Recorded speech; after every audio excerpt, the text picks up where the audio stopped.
मनुष्य के जीवन में दुख क्यों है? दुख का मूल कारण क्या है?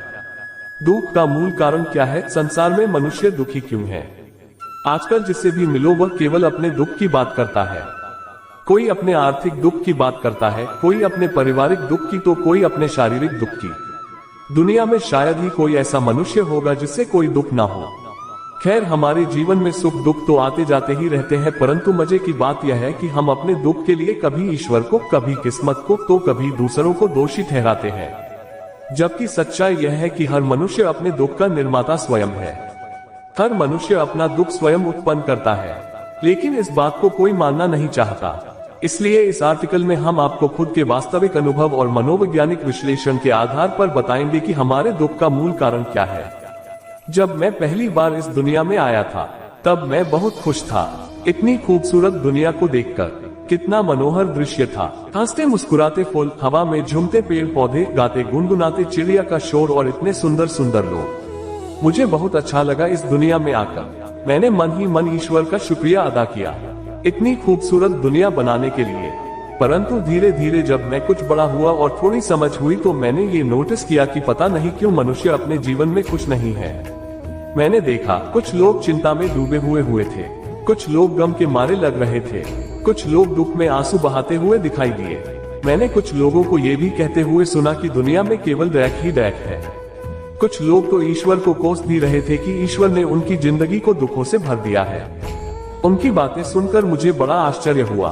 मैंने सोचा कि ईश्वर भला ऐसे कैसे कर सकता है। मैंने तो सुना था कि ईश्वर मंगलकर्ता, दुखहर्ता, कृपानिधान, उद्धारकर्ता और दया के सागर है। फिर इतना सुंदर मनुष्य बनाकर उन्हें इतना पीड़ा, इतना दैक देना, यह तो कोई दया की बात नहीं हुई। मैंने तो सुना था कि ईश्वर बड़े महान और महाज्ञानी है। फिर इतना सुंदर संसार बनाकर उसे दुखों से भर देना, यह तो कोई बुद्धिमानी की बात नहीं हुई। लोगों का दुख देखकर मैं हमेशा यही बातें सोचा करता था। तभी अचानक एक दिन सपने में ईश्वर मुझे मिल गए। मैंने ईश्वर से शिकायत की, उनसे पूछा कि आपने इतनी सुंदर दुनिया बनाई है, मनुष्यों को इतना शानदार जीवन दिया है, फिर आप इन बेचारे मनुष्यों को इतना दुख क्यों दे रहे हैं? ईश्वर चौंकते हुए बोले, तुमसे किसने कहा कि मनुष्य को मैं दुख देता हूँ? यह बात तो सरासर झूठ है। किसने कहा? संसार के सब लोग तो आपको ही दोष दे रहे हैं। मैंने भी अपनी बात पर जोर देते हुए कहा। ईश्वर ने मुस्कुराते हुए कहा, तुम अभी बच्चे हो, तुमने अभी इन मनुष्यों को ठीक से समझा नहीं है। अपनी हर गलती के लिए दूसरों को जिम्मेदार ठहराते हैं। जाओ अभी संसार से कुछ सीखो, जीवन को गहराई से समझो। धीरे धीरे तुम्हें सब कुछ समझ में आ जाएगा। तभी से मैंने दुनिया से सीखना शुरू कर दिया, जीवन को समझना शुरू कर दिया। क्योंकि लोगों का दैक देखकर मुझे भी दुख होता था। इसलिए मुझे किसी भी हाल में इस प्रश्न का उत्तर ढूंढना था कि मनुष्य के जीवन में इतना दुख क्यों है, आखिर मनुष्य इतना दुखी क्यों है। मैंने इस प्रश्न का उत्तर ढूंढने के लिए अपने दुखों को भी गहराई से विश्लेषण किया। अपने आसपास के दूसरे मनुष्य के दुखों पर भी काफी रिसर्च किया। और आज जब मैं जीवन को काफी हद तक समझ गया हूँ, तो मुझे अपने प्रश्न का उत्तर मिल गया है। अब मैं जान गया हूँ कि जीवन में दैक नाम की कोई चीज नहीं है। जीवन तो बहुत ही शानदार घटना है। दैक तो मनुष्य अपने लिए स्वयं पैदा करता है। दोस्तों, मैं जानता हूँ कि आप लोग इस बात पर यकीन नहीं करेंगे, क्योंकि कुछ सालों पहले मैं भी आपकी तरह ही सोचता था। आपकी तरह मैं भी सोचता था कि मेरे जीवन में केवल दैक ही दैक है। कभी गरीबी का दुख, कभी दिल के टूटने का दुख, कभी असफलता का दुख, तो कभी किसी अपनों को खोने का दुख। परंतु कितना दुख झेलने के बाद भी मुझे ईश्वर पर पूरा विश्वास था कि वे कभी किसी को दुख नहीं दे सकते। ईश्वर के ऊपर मेरे इस अखंड विश्वास का कारण यह है कि मैं अपने कुदरती स्वभाव से ही धार्मिक आध्यात्मिक स्वभाव का व्यक्ति हूँ। जीवन के हर कठिन मोड़ पर ईश्वरीय शक्ति ने मुझे सहारा दिया है। मुझे हर पल अपने अंदर ईश्वर के होने का एहसास होता रहा है। लेकिन आप यह मत समझना कि मेरे विचार ईश्वर पर मेरी आस्था से अभिप्रेरित है। मैंने खुद के ऊपर काफी प्रयोग भी किए हैं। इसके साथ साथ मनोवैज्ञानिक सिद्धांतों के आधार पर काफी रिसर्च भी किए हैं। और काफी रिसर्च करने के बाद अब मुझे समझ में आ गया है कि हमारे दुख के लिए भाग्य या ईश्वर जिम्मेदार नहीं है। हम खुद ही अपने लिए सुख या दुख चुनते हैं। हमारे दुख का एकमात्र कारण है हमारे स्वभाव और प्रकृति के नियमों के साथ संतुलन न होना। हमारे धर्म ग्रंथों में काम, क्रोध, लोभ, मोह और अहंकार को मनुष्य के दैक का मूल कारण बताया गया है। और मनुष्य को इन पांचों विकारों से छुटकारा पाने की बात भी कही गई है। लेकिन मैं इनसे छुटकारा पाने की बात नहीं करूंगा, क्योंकि मुझे पता है कि आज के समय में इन पांचों विकारों से परे होना किसी भी मनुष्य के लिए लगभग असंभव बात है। इसलिए आज मैं बात करूंगा हमारे जीवन और प्रकृति के बीच संतुलन की। परंतु सबसे पहले हमें ये समझना होगा कि काम, क्रोध और लोभ, मोह और अहंकार हमारे दुख के निर्माण में किस प्रकार अपनी भूमिका निभाते हैं। श्रीमद् भागवत गीता में भगवान श्री कृष्ण कहते हैं कि ये संपूर्ण जगत प्रकृति के अधीन है और इस जगत के सभी प्राणियों को प्रकृति के नियमों के अनुसार चलना पड़ता है। लेकिन हम इस पृथ्वी के सबसे बुद्धिमान प्राणी मनुष्य इतने मूर्ख हैं कि हम प्रकृति के विपरीत चलना चाहते हैं।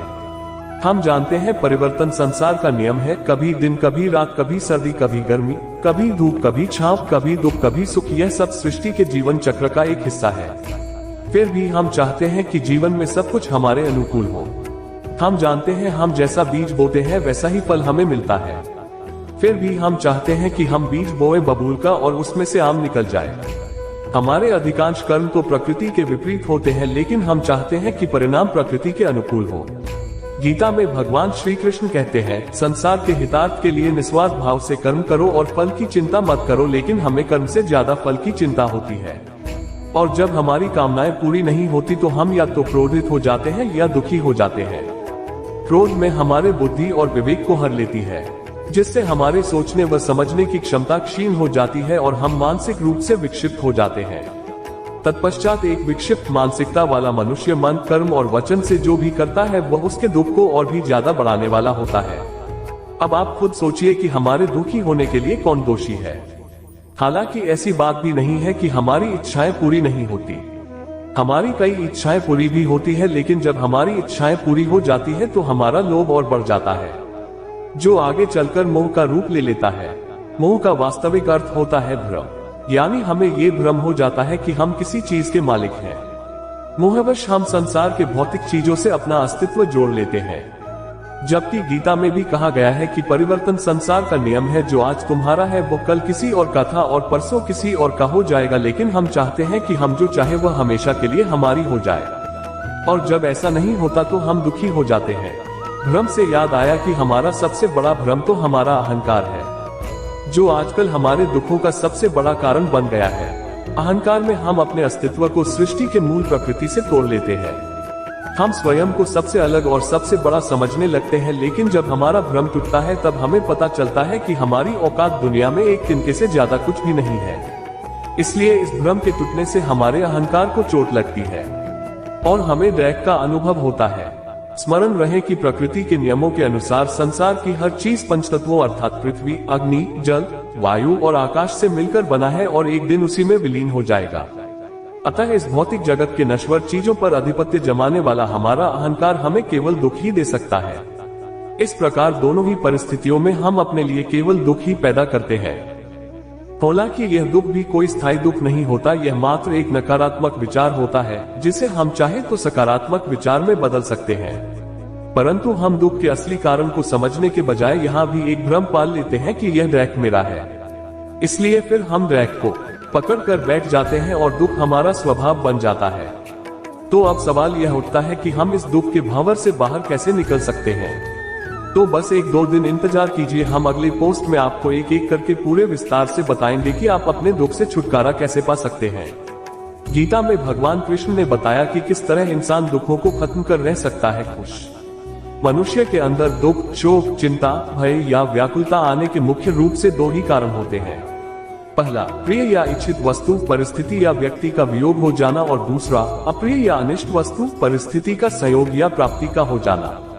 इन दोनों परिस्थितियों में कुछ व्यक्ति बहुत अधिक दुखी या व्याकुल हो जाते हैं और मानसिक तनाव के कारण बीमार हो जाते हैं, परंतु कुछ व्यक्ति विपरीत या प्रतिकूल परिस्थिति में कम प्रभावित होते हैं या उससे जल्दी बाहर निकलकर अपने दैनिक क्रियाकलापों में व्यस्त हो जाते हैं। वे जानते हैं कि अनुकूल प्रतिकूल परिस्थितियां तो सभी के जीवन में आती जाती रहती है, हमेशा एक सी ही स्थिति नहीं रहती, क्योंकि प्रकृति में भी लगातार परिवर्तन होता रहता है।